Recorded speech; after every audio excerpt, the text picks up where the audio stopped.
থেকে দিনের পর দিন কষ্ট করে স্বামী টাকা পাঠায়, আর এই টাকা নিয়ে টাঙ্কি মারে, এর সাথে ওর সাথে সিনাচ্ছে যায় মোটর সাইকেলের পিছনে উঠে দেওয়ারের সাথে গৌরী। আমার মা বোনেরা, এই কাজগুলো করা যাবে। 2 নম্বর কারণ কি বলবো? একটা বললাম তাই সহ্য করতে পারছে কিনা? আবার পুরুষরাও তো অত ভালো না, এগেরও দোষ আছে। একজন শুনেছে যে ওই স্ত্রী যদি নামাজ না পড়ে তা স্বামী জাহান্নামে যাবে। ও বাড়ি যেতে বর বলছে ওট, তা বলছে কে? বলছে ওট নামাজ পড়তে হবে। কেন?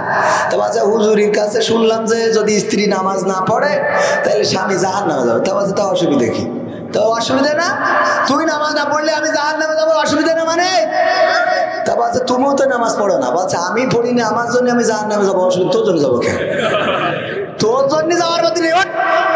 ওইটা উঁচু করে বলছে শীতের রাত ডিস্টার্ব করি না, গরমকালে পড়বো। কের গরমকাল? আজকে আজ না দিলে কালকে, কালকে তো আজকে ওঠ। সেখানে উঁচু করে তুই আমার বউ, আমার কথা শুনবি না, কার কথা শুনবি রে?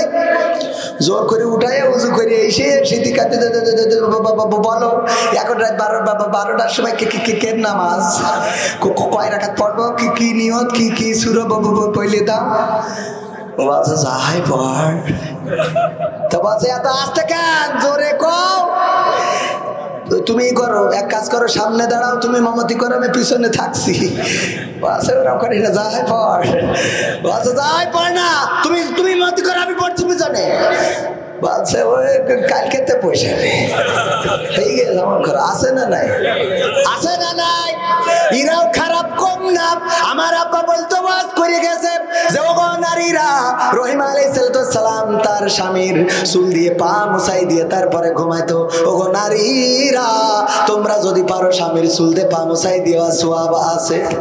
আমাদের মাহমুদুল হাসান জিয়াদি বলতো যদি কেউ মহব্বতের সাথে, আল্লাহর নবীর হাদিস আমি এটা কোনো পাই নাই, থাকতেও পারে, কোন স্ত্রী যদি স্বামীর মহব্বতের সাথে মাথায় হাত বুলাই দেয়, খুব সুন্দর করে হাত বুলাই দেয়, মাথায় যত চুল আছে সেই চুলের সমপরিমাণ সওয়াব তার আমল নামায় লেখা হবে। এই শুনে নাকি টাকলা মুরাদের বউ চিঠি দিয়েছে, তাহলে আমার উপায় কি হবে? কারণ আমার বউর মাথায়, আমার স্বামীর মাথায় তো মাল একটাও নেই, বোঝেন নেই?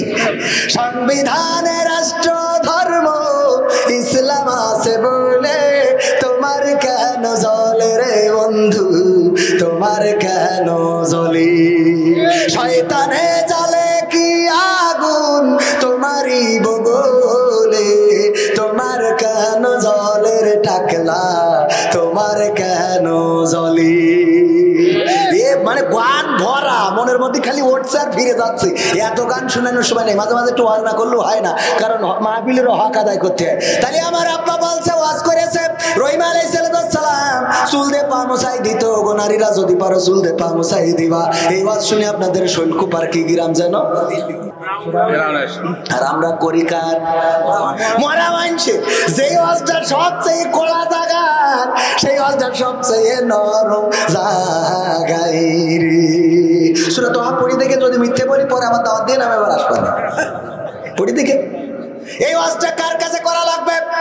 ইঞ্জিনিয়ার শফিকুল ইসলাম, সুদখোর এই গ্রামের সবচেয়ে বড়, ওর কাছে যেই বলা লাগবে মিনহা খলাকনাকুম ওয়া ফিহা নুঈদুকুম ওয়া মিনহা নুখরিজুকুম তারাতান উখরা। ওগো ডক্টর শফিকুল ইসলাম, ওগো ইঞ্জিনিয়ার শফিকুল ইসলাম, কেন সুদ খাও? সুদ খাওয়া ছেড়ে দাও। এই মাটি থেকে তোমাকে সৃষ্টি করা হয়েছে, মাটিতে ঢুকানো হবে, আবার মাটি থেকে জীবন্ত করে উঠানো হবে। এইটা পড়া লাগবে মেম্বারের কাছে। ওগো মেম্বার, আমাদের বিধবা ভাতার কার্ড কেন শালীর নামে দিয়েছে? তোমার তো একদিন কি মরা লাগবে, কবরে যাওয়া লাগবে, আবার কবর থেকে উঠা লাগবে। এই ওয়াজটা করা লাগবে চেয়ারম্যান সাহেবের। ওগো চেয়ারম্যান সাহেব, রাস্তা দিল করার জন্য কেন কেটে গেল গো? মিনহা খলাকনাকুম ওয়া ফিহা নুঈদুকুম ওয়া মিনহা নুখরিজুকুম তারাতান উখরা। এই ওয়াজটা করা লাগবে এমপির কাছে। ওগো এমপি আমির হামজা, তার তো কোর্ট রায় দিয়েছে, তারপরেও কেন তার মাহফিল করতে দেয়া হবে না? মিনহা খলাকনাকুম ওয়া ফিহা নুঈদুকুম ওয়া মিনহা নুখরিজুকুম তারাতান উখরা। এই ওয়াজটা করতে হবে মন্ত্রীর কাছে, কিন্তু এই ওয়াজ আপাতত প্রধানমন্ত্রীর কাছে করার দরকার নেই, আরো 5 বছর যাক তারপর করলেই হবে। ঠিক আছে তো বাজান? কোরআন পড়তে ভালো লাগে, কোরআন শুনতে ভালো লাগে, কোরআন জানতে ভালো লাগে, কোরআন মানতে ভালো লাগে।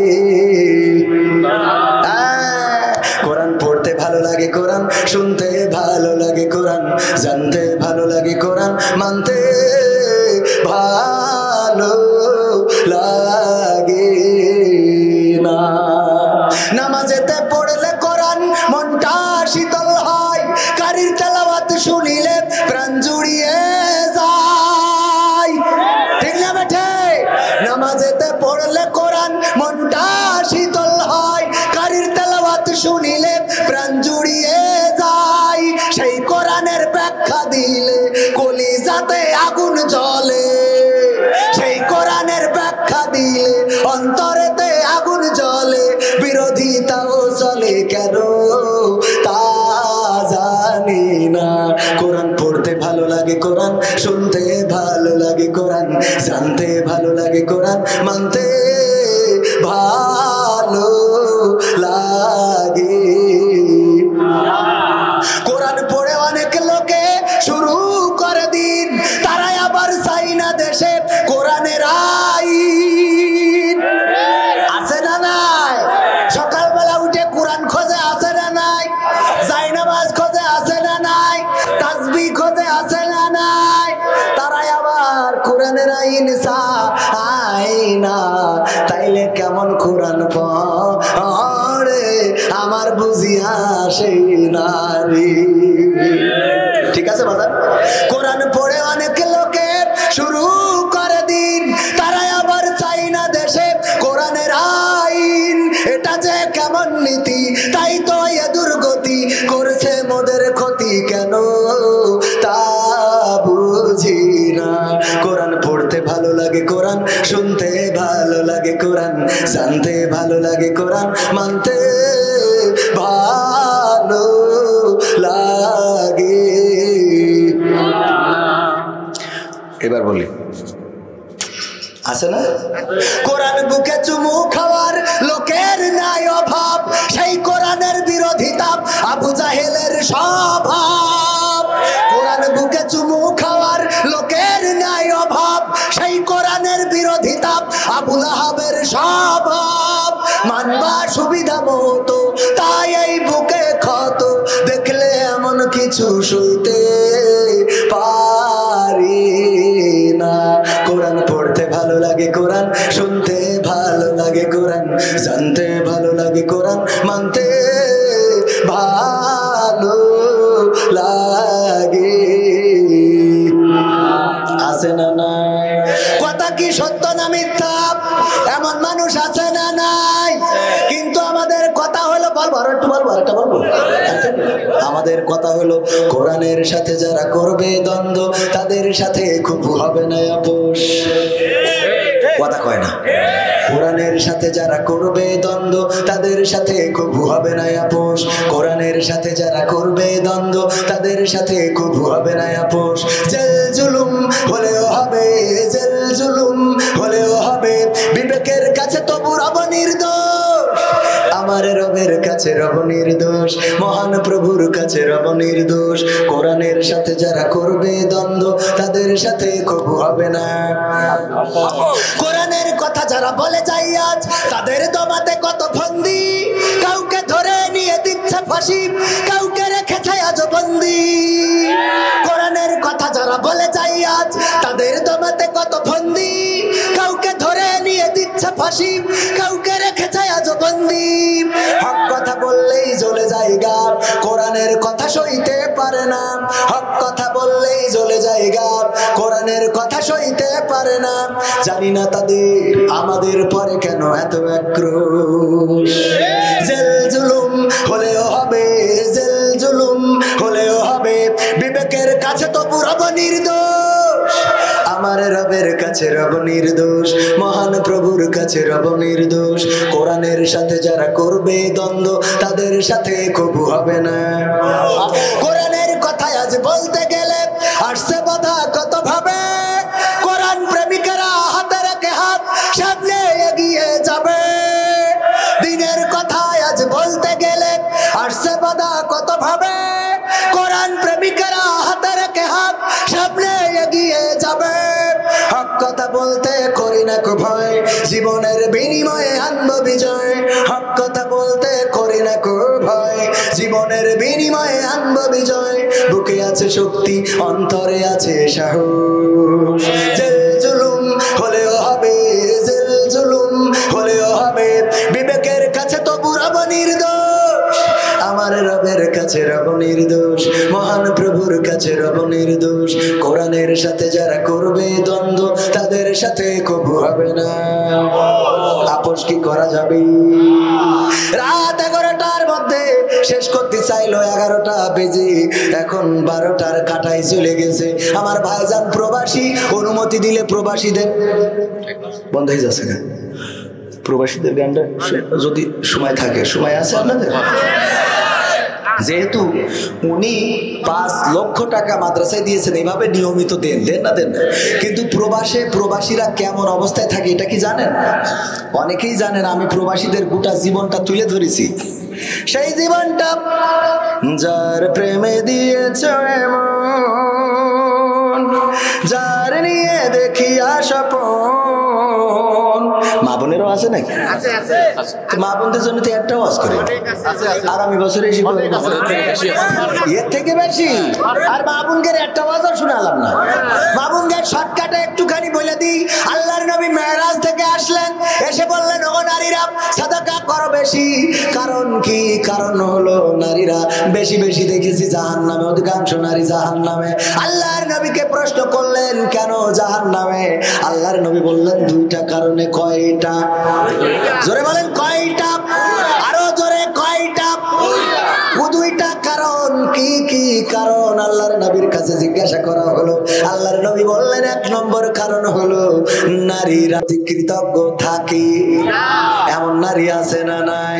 সব দেন কিন্তু ওর কইছে ভরে না রে। ওই মিস্টার বল্টু কি করলো, এটা নিয়ে ওর মাথা ব্যথা।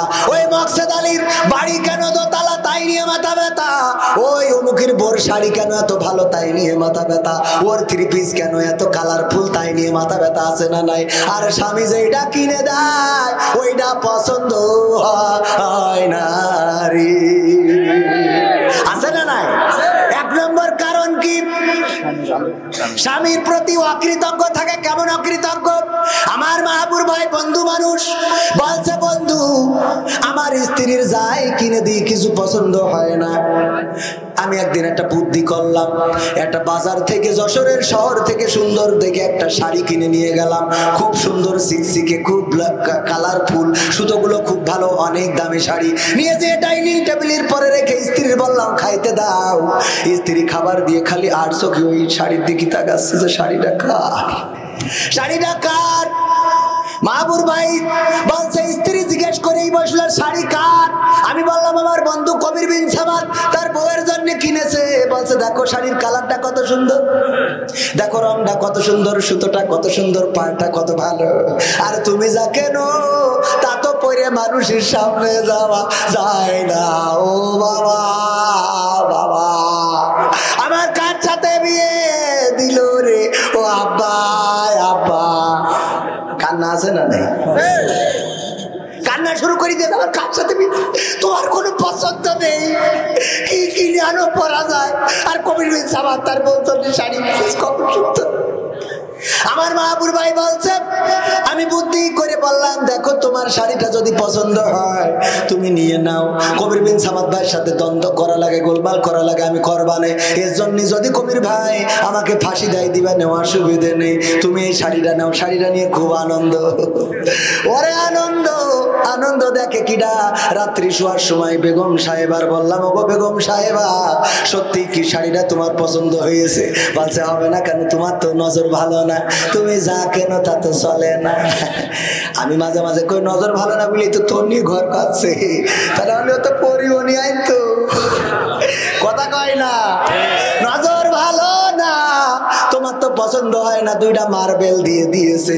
আল্লাহ চোখ তো দেয় নাই। কত সুন্দর শাড়ির পায়টা দেখো, কত সুন্দর, দেখো কালারফুল, কত সুন্দর। আহারে, মাহবুর ভাই বলছে, স্ত্রী গো একটা কথা না বলে পারছি না। কি কথা? দেখো আমি তোমার কত ভালোবাসি, কলিজা দিয়ে ভালোবাসি। আমি আজকে মারা যাবো কিনা জানি না, যদি মারা যাই তাইলে বলা হবে না। আমি একটু তোমার বলে দিই, সেটা হলো বিশ্বাস করো আল্লাহর কসম করে বলি, এই শাড়ি কবির বিন সামাদ তার জন্য কিনিনি, আমি তোমার জন্য নিজেই পছন্দ করে কিনেছি। বাসে তাহলে রং থাকবে না, তাহলে রং থাকবে না। তার মানে অকৃতজ্ঞ হইতেই আছে না নাই? এক নম্বর কারণ, আমার মা বোনেরা পর্দার অন্তরালে যারা আছেন, স্বামী সারাদিন কষ্ট করে, বিদেশের কথা গতকালও বলেছি, প্রবাসে যারা কষ্ট করে, উনি তো আমেরিকায় থাকে, আসলে আমেরিকায় সবাই কিন্তু সুখে নেই। সবাই সুখে আছে? প্রবাসেতে সবাই সুখে নেই। কেউ ড্রাইভিং করে, কেউ বা কনস্ট্রাকশনের কাজ করে, কেউ বা রাস্তায় রোদে পুড়ে কাজ করে। আমি সেই দিন কয়েকদিন আগেও কাতারে গেলাম, যাওয়ার পরে একজন ছুটে আসলো প্রবাসী, বলল ভাই আমি আপনার সাথে একটা সেলফি উঠাবো। আমি বললাম আপনি উঠান, আমিও একটা আপনার সাথে উঠাবো। বলল ভাই আমি আপনার সাথে উঠাই, কিন্তু আপনি আমার সাথে উঠাবেন না। আমি বললাম কেন? আপনার একটা ছবি আমি নিতে চাই। উনি বললেন না আমি উঠবো না, আমি এই ছবি উঠবো, আপনার সাথে আমার ছবিটা রেখে দেব, যেন বলতে পারি কবির বিন সামাদের সাথে আমার দেখা হয়েছিল। আমি বললাম আমার সাথে কেন উঠবেন না?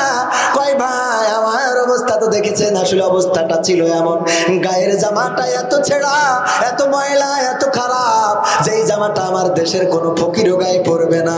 যেই প্যান্টটা পরা ছিল এত ছেঁড়া, কোনো নায়িকা ছাড়া ওই প্যান্ট পরবে না। পায়ের জুতাটা ছিল এত ছেঁড়া যে আমার দেশের ওই কেটো মুস্তান ছাড়া কেউ পরবে না। এরা আবার ওই ছিঁড়া ছুটো পরে ভালো, ঠিক না বেঠিক? ও আমার ভাইরা, এই ময়লা কাপড়, ময়লা জামা, ময়লা প্যান্ট, ময়লা জুতা, আর চেহারাটা কত মলিন, এই কষ্ট করে করে দেশে টাকা পাঠায়। আর আমার মা বোনেরা শৈল কুপায় যেয়ে ব্যাংকের টাকা তুলে নিয়ে কসমেটিকের দোকানে যেয়ে ওরে বাবা, বোঝা গেছে? আমি দোকানে গেলাম, বললাম ভাই ফেয়ার এন্ড লাভলি দেন। বলছে কোনটা নেবেন, আসল না নকল? কলাম আসলটা দেন। ওয়াজ করি টাকা তো একেবারে কম পাইনে, দেন আসলটা। হঠাৎ করে দুইটা মহিলা কাস্টমার এসে বলছে হুজুর সরিয়ে যান। আমি সরিয়ে যাবো, তা ফেয়ার এন্ড লাভলি দেওয়া লাগবে না? বলছে আপনি মাখবেন করে, মুখি তো সব দাড়ি। হ্যাঁ, আমি বলছি আমার মুখি দাড়িতে আমার বউ তো দাড়ি উঠিনি, আমি না মাখি আমার বউ মাইক পানে। আর আমি মেখেও দেখেছি এত বেশি পরিষ্কার হওয়া যায় না, আমি না হয় খেয়ে দেখ পারে। দাও ফেয়ার এন্ড লাভলি। বলছে হুজুর সরিয়ে দাঁড়ান, মহিলা মানুষের সাথে যদি ঘেঁষা লাগে তাহলে গুনাহ হবে না। হাদিস দেবো আমি, ও আমার শিখ সহ্য না করি পারবে? সত্য না মিথ্যা? ওই প্রবাস থেকে দিনের পর দিন কষ্ট করে স্বামী টাকা পাঠায়, আর এই টাকা নিয়ে টাঙ্কি মারে, এর সাথে ওর সাথে সিনাচ্ছে যায়, মোটর সাইকেলের পিছনে উঠে দেওয়ারের সাথে গৌরী। আমার মা বোনেরা এই কাজগুলো করা যাবে। দুই নম্বর কারণ কি বলবো? একটা বললাম তাই সহ্য করতে পারছে কিনা? আবার পুরুষরাও তো অত ভালো না, এগেরও দোষ আছে। একজন শুনেছে যে ওই স্ত্রী যদি নামাজ না পড়ে তা স্বামী জাহান নামে যাবে। ও বাড়ি যাইতে বর বলছে ওট, তা বলছে কে? বলছে ওট নামাজ পড়তে হবে। কে? তা বলছে হুজুরির কাছে শুনলাম যে যদি স্ত্রী নামাজ না পড়ে তাহলে স্বামী জাহান নামে যাবে। তা বলছে তা অসুবিধা কি? তো অসুবিধা না, তুই নামাজ না পড়লে আমি জাহান নামে যাবো, অসুবিধা না মানে? তা বলছে তুমিও তো নামাজ পড়ো না। বলছে আমি পড়িনি, আমার জন্য আমি জাহান নামে যাবো, অসুবিধা তোর জন্য যাবো কেন? তোর জন্য যাওয়ার মতো নেই। ওইটা উঁচু করে বলছে শীতের রাত ডিস্টার্ব করি না, গরমকালে পড়বো। কের গরমকাল? আজকে আজ না দিলে কালকে, কের কালকে তো আজকে ওঠ। সেখানে উঁচু করে তুই আমার বউ, আমার কথা শুনবি না, কার কথা শুনবি রে? জোর করে উঠাই উঁচু করে এসে শীতি কাটতে বলো এখন রাত 12টার সময় কে নামাজ কয় রাকাত পড়বো, কি নিয়ত, কি সুরো পইলে দাও। বলছে যাই পড়। তো বলছে এত আসতে কেন, জোরে কও। তুমি করো, এক কাজ করো, সামনে দাঁড়াও, তুমি মমতি করো, আমি পিছনে থাকছি। বলছে ওরকম করি না, যাই পড়। বলছে যাই পড় না, তুমি মমতি করো, আমি পড়ছি পিছনে। বলছে ওই কালকে তো পয়সা নেই, হয়ে গেছে আমার ঘর। আসে না নাই? আসে না নাই? এরাও খারাপ কম না। আমার আব্বা বলতো ওয়াজ করে গেছে যে ওগো নারী নারীরা রহিম আলাইহিস সালাম তার স্বামীর চুল দিয়ে পা মুছাই দিয়ে তারপরে ঘুমাইতো। ওগো নারীরা তোমরা যদি পারো স্বামীর চুল দিয়ে পা মুছাই দেওয়া সওয়াব আছে। আমাদের মাহমুদুল হাসান জিয়াদি বলতো যদি কেউ মহব্বতের সাথে আল্লাহর নবীর হাদিস আমি এটা কোনো পাই নাই থাকতেও পারে, কোন স্ত্রী যদি স্বামীর মহব্বতের সাথে মাথায় হাত বুলাই দেয়, খুব সুন্দর করে হাত বুলাই দেয়, মাথায় যত চুল আছে সেই চুলের সমপরিমাণ সওয়াব তার আমল নামায় লেখা হবে। এই শুনে নাকি টাকলা মুরাদের বউ চিঠি দিয়েছে, তাহলে আমার উপায় কি হবে?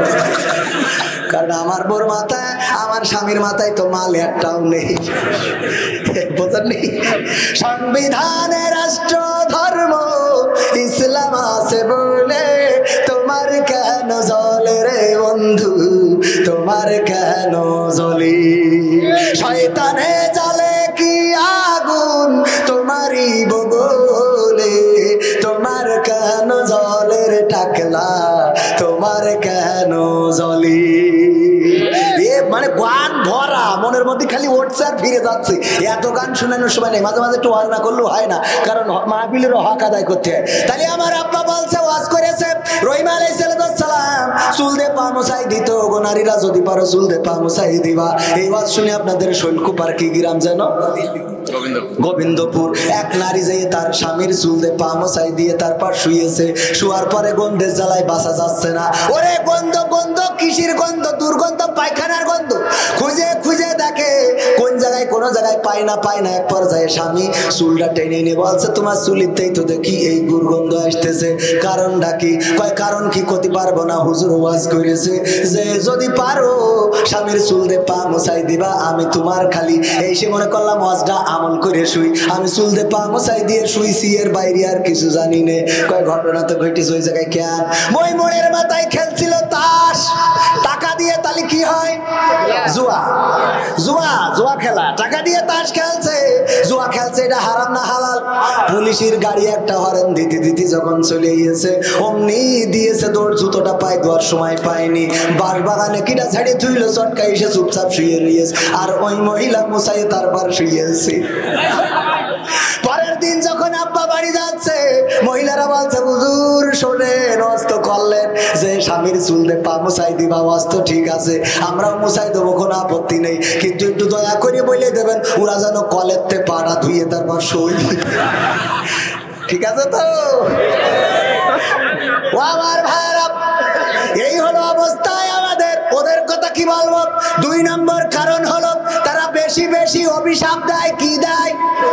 অভিশাপ দেয়। এই অভিশাপ দেওয়ার রীতিটা মা বোনদের মধ্যে অনেক বেশি। খালি বলে তুমি মরো না কেন, তোমার মরণ করে না কেন। ছেলের বলে এই তুই মরিস না কেন, মেয়ের বলে আল্লাহ তোর মরণ করে না কেন। আবার মাঝে মাঝে বলে আজরাইল আসে না কেন, আজরাইল চেনে না কেন। স্বামীর বলে তুমি মরো না কেন। কয়েকদিন আগে একজন মহিলা আমার কাছে ফোন দিয়েছে, হুজুর। বললাম বলেন। বলছে হুজুর গো আমার স্বামী মরে গেছে।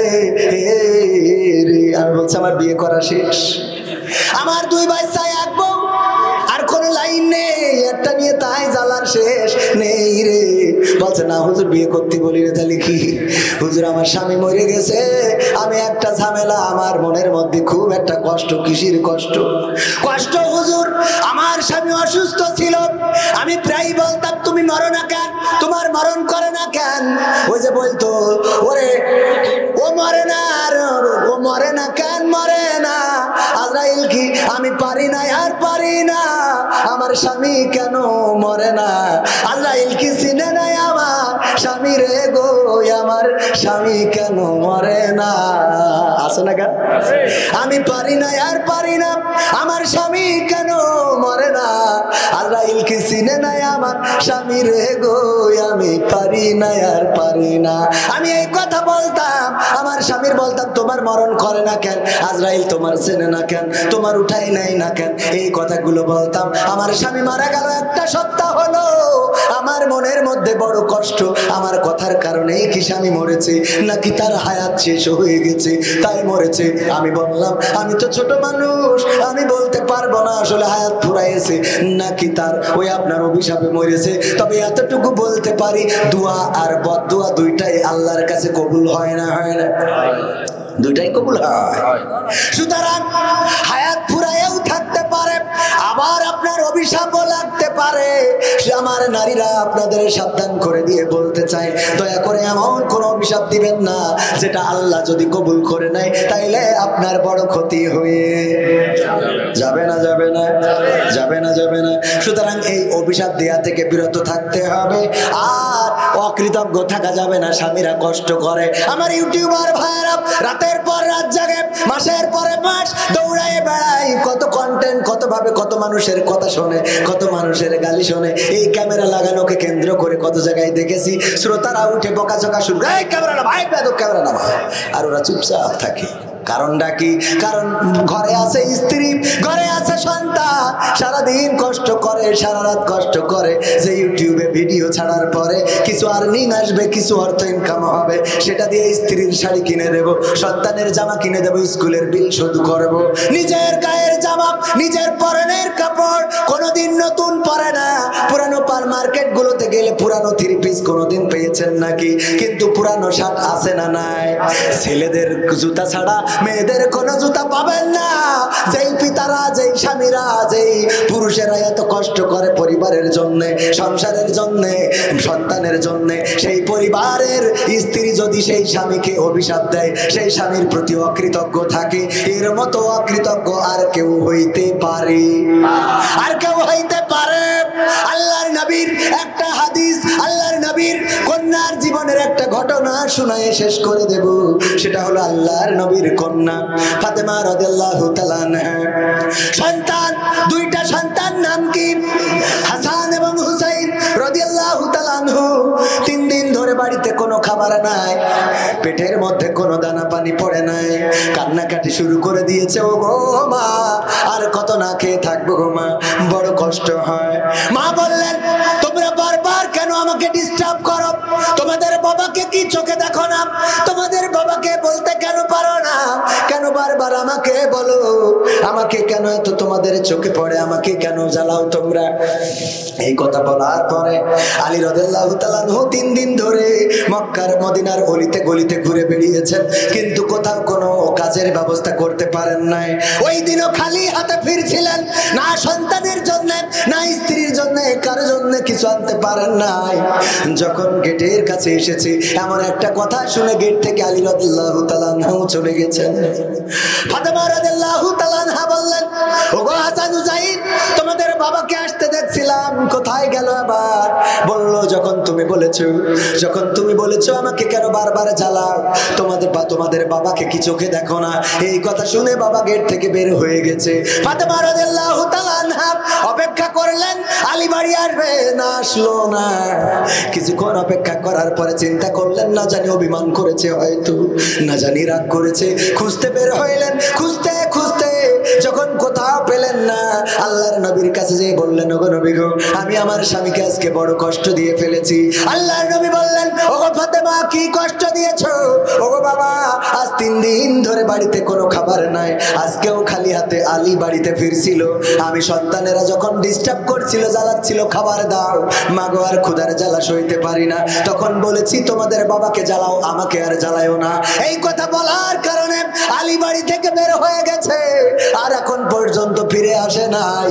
আল্লাহর নবী বললেন, ওগো ফাতেমা, শুনে নাও, এই মুহূর্তে যদি আলী মারা যেয়ে থাকে, যদি সাপে কামড় দেয় আর আলী যদি মারা যায়, অথবা বনের বাঘে আলীকে যদি খেয়ে ফেলে, ওগো ফাতেমা, আর তুমি যদি তোমার স্বামী আলীর কাছ থেকে ক্ষমা চেয়ে না নিতে পারো, ওই পরকালের ময়দান, হাসরের ময়দানে আমি নবী মুহাম্মদ, তুমি যে আমার কন্যা ফাতেমা, এই পরিচয়টা হাসরের ময়দানে দেব না।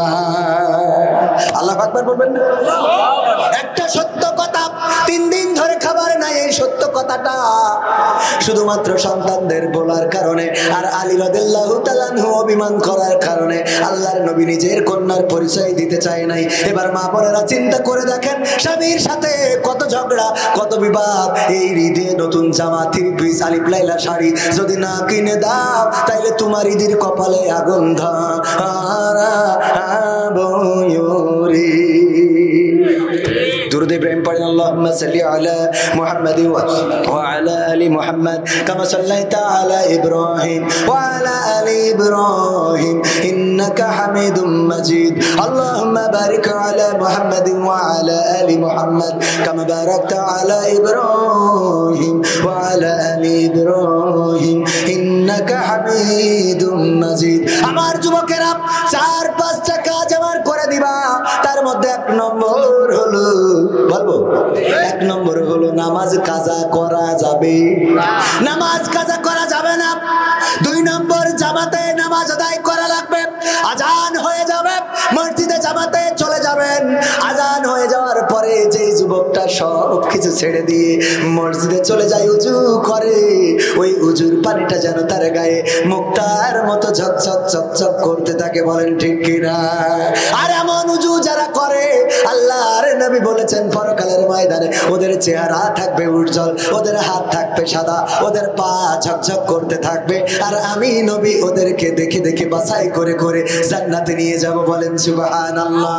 সুতরাং আমার যুবকেরা, নামাজ কাজা করা যাবে না। নামাজ পড়া যেমন ফরজ, জামাতের সাথে আদায় করাও তেমন ফরজ। জামাতের সাথে আদায় করবেন। 3 নম্বর হলো দাড়িটা শেভ করা যাবে না, শেভ করতে হবে। কি করতে হবে? সংরক্ষণ করতে হবে। দাড়ি কাটা যাবে না রে, দাড়ি রেখে দিতে হবে, দাড়িওয়ালা হয়ে যেতে হবে। দেখেন এখন দাড়ি মুসলমানেরা রাখে না, কিন্তু ভারতের ক্রিকেটাররা একটাও দাড়ি কাটে না। ঠিক না বেঠিক? সবচেয়ে বড় দাড়ি আমার মনে হয় নরেন্দ্র মোদির মুখে আছে আসিরি, আর রাখিল রবীন্দ্রনাথ ঠাকুর। ঠিক না বেঠিক? কিন্তু আমার কবি নজরুল রাখে নাই। দাড়িটা রাখবেন, শেভ করা যাবে না, শেভ করতে হবে। দাড়িটা রেখে দেবেন। আর তারপরে যে কাজটা করবেন সেটা হলো টাকনুর উপরে কাপড় পরবেন, টাকনুর নিচে কাপড় পরা যাবে যাবে। আর 5 নম্বর কাজ হলো আমার যুবকেরা, ওই ফ্রি ফায়ার, পাবজি সহ উল্টো পাল্টা যত গেম আছে সব আনইনস্টল করে দিতে হবে। ফোনের মধ্যে কোরআনের অ্যাপসটা নামাই নিবা, হাদিসের অ্যাপসটা নামাই নিবা। যখন অবসর কোরআন পড়বা, হাদিস পড়বা, দেখবা কলিজাটা ঠান্ডা হয়ে যাবে। আর ফ্রি ফায়ার পাবজি খেলবা, ঘাড়টা বেকা হয়ে যাবে। ঠিক না বেঠিক? সুতরাং এইগুলো ছেড়ে দেওয়ার দরকার আছে না নাই? এই কাজগুলো আমার যুবকেরা করে দিবা। তাইলে যুবকেরা আমার, যদি এই কাজগুলো করে দিতে পারো, তাইলে আমিও তোমাদের বলতে পারি পরকালে আল্লাহ রাব্বুল আলামিন ইবাদতের এই ইবাদতগুলোর জন্য তোমার জন্য জান্নাতটা করে দিতে পারে না? পারে না? পারে না? পারে না? যৌবনকালের ইবাদত আল্লাহর কাছে বড় প্রিয়। আর মা বোনেরা পর্দার মধ্যে থাকবেন, স্বামীর খেদমত করবেন, মা বাবার খেদমত করবেন, শ্বশুর শাশুড়ির খেদমত করবেন, এই কাজগুলো করবেন। এটাই আপনাদের প্রতি আমার নসিহত। এবার যদি বলেন তাহলে মুনাজাত ইনশাআল্লাহ। আলহামদুলিল্লাহি রাব্বিল আলামিন। রব্বানা যালামনা আনফুসানা ওয়া ইল্লাম তাগফির লানা ওয়া তারহামনা লানাকুনান্না মিনাল খাসিরিন। রব্বানা আতিনা ফিদ দুনিয়া হাসানাতাও ওয়া ফিল আখিরাতি হাসানা ওয়া কিনা আযাবান নার। ও আল্লাহ, তোমার কাছে খাস করে ফরিয়াদ করি, এই গভীর রাতে এখনো যারা বসে রয়েছে আল্লাহ, তুমি দয়া করে সকলকে তোমার শাহী দরবারে কবুল করে নাও। ও আল্লাহ, আমরা যারা হাত তুলেছি আমাদের জীবনের গুনাহগুলো ক্ষমা করে দাও। জেনে গুনাহ করলাম, না জেনে গুনাহ করলাম, বুঝে গুনাহ করলাম, না বুঝে গুনাহ করলাম, গো আল্লাহ তুমি দয়া করে আমাদের জীবনের সকল গুনাহগুলো ক্ষমা করে দাও।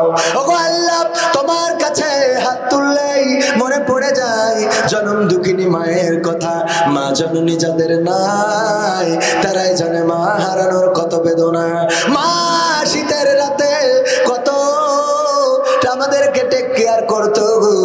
আমরা শীতের রাতে মাকে কত কষ্ট দিয়েছি, বিছানা বিছানা ভিজিয়ে দিয়েছি। মা কোনোদিন রাগ করে তোষকের উপর থেকে ফেলে দেয় নাই, বরং শুকনা জায়গাটাতে রেখে দিয়েছি। এই মা যাদের চিরজনমের মতো বিদায় নিয়ে চলে গেল গো আল্লাহ, মায়ের কবরকে জান্নাতের বাগান বানাইয়া দাও। ও আল্লাহ, যাদের বাবা নাই চিরজনমের মতো বিদায় নিয়ে চলে গেছে গো, আর তো কোনোদিন ফিরে আসবে না, আর কোনোদিন খোকা বলে ডাকবে না, আর কোনোদিন মাথায় হাত বুলিয়ে দিবে না। ও আল্লাহ, আমার মতো যারা বাবা হারা, বাবার কবরকে রিয়াজুল জান্নাতে পরিণত করে দাও। বিচারের দিন হাসরের দিন বিচার হাসর শেষে জান্নাতে জানো পিতার সাথে মাতার সাথে দেখা হয়ে যায়, সেই তৌফিক তুমি আমাদের দান করে দাও। ওগো আল্লাহ, তোমার কাছে খাস করে ফরিয়াদ করি, তুমি দয়া করে এই গোবিন্দপুরের যত কবরবাসী ঘুমানো আল্লাহ, সকল কবরবাসীর কবরগুলো জান্নাতের বাগান বানাইয়া দাও। ওগো আল্লাহ, কে কোন গুনাহ নিয়ে কবরে গেছে জানি না, কার কবরে কোন শাস্তি জারি আছে জানি না, তোমার কাছে ফরিয়াদ করি গো, আমার দোয়া যদি কবুল তুমি নাও করতে চাও, এখানে কত আলেম ওলামা আছে, এখানে কত মাদ্রাসার ছাত্ররা আছে, এখানে কত কোরআনের হাফেজেরা আছে, মুফতি মুহাদ্দিস মাওলানা আছে, তাহাজ্জুদ গুজারি কত বান্দায় আছে গো আল্লাহ, তোমার কাছে যেই হাত দুখানা পছন্দ সেই হাত দুখানার ওসিলায় তুমি এই গ্রামের সকল কবরগুলোর আযাব মাফ করে দিয়ে কবরগুলো রিয়াজুল জান্নাতে পরিণত করে দাও। ওগো আল্লাহ, আজকের এই মাহফিলের আয়োজনে যারা ভূমিকা রেখেছে, যারা কষ্ট করেছে, যারা পরিশ্রম করেছে, আল্লাহ তুমি সকলকে উত্তম প্রতিদান দিয়ে দাও। ওগো আল্লাহ, এই মাহফিলের প্রধান উদ্যোক্তা আমেরিকা থেকে এসেছে আমাদের ইঞ্জিনিয়ার শফিকুল ইসলাম সাহেব, আমার সাথে কথা বলেছিল, এতটা উদার হৃদয়ের মানুষ আল্লাহ, আমেরিকায় থাকে, নিজের বাড়ি ঘর কি হইল না হইল সেটার চেয়ে বড় কেয়ার করে মাদ্রাসাটার কি অবস্থা, মাদ্রাসায় কি দেয়া লাগবে, কি করা লাগবে। ওগো আল্লাহ, তোমার কাছে খাস করে ফরিয়াদ করি, তুমি আমার ইঞ্জিনিয়ার শফিকুল ইসলাম সাহেবকে কবুল করে নাও আল্লাহ, তুমি নেক হায়াত দান করে দাও আল্লাহ, মনের নেক বাসনা পুরা করে দাও আল্লাহ, প্রবাসে থাকে তুমি প্রবাসে নিরাপদে রেখে দাও, আয় রুজিতে বরকত দান করে দাও। ওগো আল্লাহ, সন্তান আছে আল্লাহ, পরিবার পরিজন আছে, তুমি সকলকে কবুল করে নাও, দিনের জন্য কবুল করে নাও। ওগো আল্লাহ, চক্ষু শীতলকারী সন্তান হিসাবে করে দাও। ওগো আল্লাহ, পরিবার পরিজন আপনজন তাদের মধ্য থেকে যারা কবরের বাসিন্দা হয়ে গেছে, মা বাবা দাদা দাদি নানা নানি যারা চলে গেল চিরজন্মের মতো বিদায় নিয়ে গো আল্লাহ, তুমি দয়া করে তাদের কবরগুলোকে জান্নাতের বাগান বানায়া দাও। ওগো আল্লাহ, আমার আগে আলোচনা করেছেন আমার বন্ধুবর জনাব মাওলানা মাহবুবুর রহমান, আলোচনা করেছেন জনাব মাওলানা মোহাম্মদ আব্দুর রহিম সাহেব, আল্লাহ আলোচনা করেছেন, এখানে সভাপতিত্ব করেছেন হযরত মাওলানা মোহাম্মদ রফিকুল ইসলাম সাহেব, আল্লাহ তুমি দয়া করে সকলকে কবুল করে নাও, সকলকে নেক হায়াত দিয়ে দাও, মনের নেক স্বপ্নগুলো পুরা করে দাও। ওগো আল্লাহ, মুসিবত দূর করে দাও। ওগো আল্লাহ, হাত যারা তুলেছে আমার সামনে, পর্দার অন্তরালে মা বোনেরাও হাত তুলেছে, কার মনে কি চাওয়া আছে আল্লাহ, চাওয়াগুলো পাওয়া করে দাও। যাদের কলিজার টুকরা সন্তান আছে আল্লাহ, সন্তানগুলো মানুষের মতো মানুষ বানিয়ে দাও আল্লাহ, ওরা যেন কোরআনের খাদেম হতে পারে তৌফিক দান করে দাও আল্লাহ। তোমার নবীর ঘরে মাদ্রাসায় যারা পড়ে গো আল্লাহ, তুমি তাদের কামিয়াবি দান করে দাও। ওগো আল্লাহ, তোমার কাছে খাস করে ফরিয়াদ করি গো, আমাদের পরিবার পরিজনদেরকে কবুল করো, আমাদের আয় রুজিতে বরকত দান করো, ঋণগ্রস্তের ঋণ পরিশোধ করে দাও, অভাবগ্রস্তের অভাব দূর করে দাও। ওগো আল্লাহ, মা বোনেরা যারা হাত তুলেছে গো, যাদের মা নাই বাবা নাই, মা বাবার কবরকে জান্নাতের বাগান বানাও। ওগো আল্লাহ, তোমার কাছে যদি চাই চাওয়া শেষ হবে না, কেনি ফরিয়াদ যেদিন মালাকুল মাউত মাথার কাছে আসবে, জানটা নিয়ে উড়াল দেবে রে, মাটির সাথে পড়ে থাকবো, সবাই লাশ বলবে, বড়ই পাতার গরম জলে গোসল করাবে, কাফন পরাবে, কবরের দিকে নিয়ে যাবে, আপন জনেরা কাঁদবে, কারো কান্না শুনবো না, চিরজন্মের মতো বিদায় নিয়ে যেদিন চলে যাব, ওই দিন তুমি দয়া করে আমাদের সবার জবানে জারি করে দিও আখেরি কালেমা লা ইলাহা ইল্লাল্লাহু মুহাম্মাদুর রাসূলুল্লাহ সাল্লাল্লাহু আলাইহি ওয়াসাল্লাম। আসসালামু আলাইকুম ওয়া রাহমাতুল্লাহ।